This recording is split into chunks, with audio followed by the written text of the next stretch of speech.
Nous habitons ici, dans le quartier nord, sur la rue Récollet, depuis une trentaine d'années.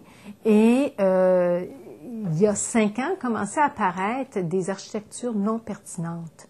Non pertinentes par rapport à l'architecture du milieu, c'est-à-dire que les traits architecturaux, les dimensions, les matériaux ne sont complètement dissonants, si on peut dire ça, de ce qui existait déjà dans le milieu. Et comme on le sait, une architecture, c'est le reflet d'un vécu, d'un milieu, donc du patrimoine de ce milieu-ci. Notre maison, c'est une maison qui est originaire qui a été construite en 1875. Elle a toute une histoire de construction, comme bien des maisons dans le quartier. Alors, la question qui se posait, c'était est-ce qu'on reste assis en tant que citoyen, là, dans notre fauteuil, et puis on chicane, ou est-ce qu'on passe à l'action? Alors, pour passer à l'action, moi, j'ai fait ce que je savais faire, c'est aller frapper aux portes, et le groupe que je connaissais, c'était le Musée de Société des Deux-Rives, qui s'occupe en partie de patrimoine.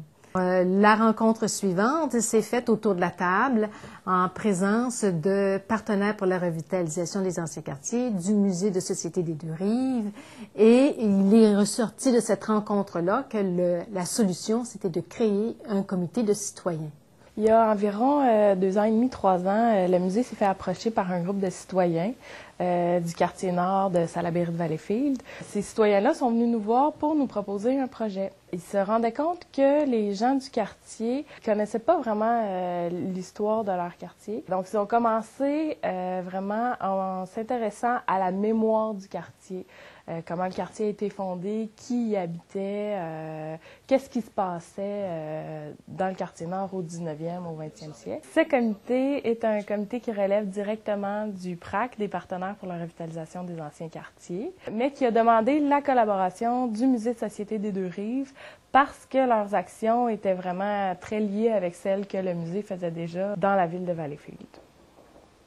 L'étape suivante, j'ai employé mes techniques d'enquête et avec l'aide du musée aussi, j'ai ramifié mes méthodes pour arriver à faire une enquête de type ethnologique et j'ai ajouté un volet architecture, bâtiment pour avoir un peu l'histoire de la construction de leur maison. Ce que ces entrevues-là m'ont révélé, c'était extrêmement riche. Il y avait l'élément de fierté, il y avait le sentiment d'appartenance. Alors, j'ai commencé à faire un inventaire photographique de l'architecture du quartier. Au début, sans trop savoir comment regarder, quoi choisir, un peu au hasard. Parce que à travers tout ça, ce qui est formidable, c'est qu'on apprend. On apprend énormément. Puis on s'est dit, si on veut rendre la fierté aux gens, il faut leur dire d'une certaine façon qu'ils sont beaux, que le milieu qu'ils habitent, il est intéressant, il y a de la valeur. Et quoi de mieux qu'une visite guidée? Les gens nous attendent. Et ils sont heureux de nous voir arriver. Ils sont même prêts à donner des informations, des renseignements sur les maisons. On a beaucoup appris de cette manière-là.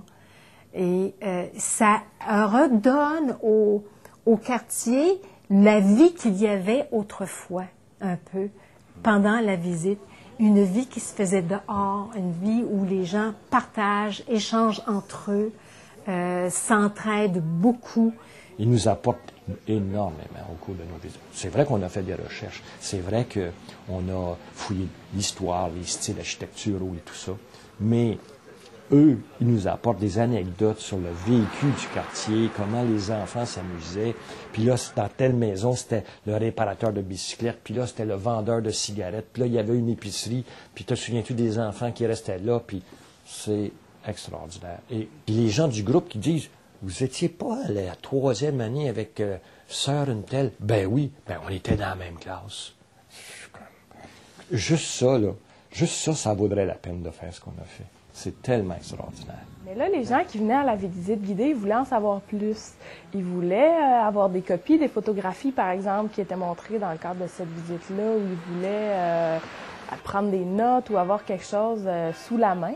Ils ont vraiment élaboré un projet pour lequel on a demandé une subvention à la MRC Bornos-Salaberry subvention qu'on a obtenue et qui nous a permis d'imprimer ce livret-là et de le rendre disponible à la population.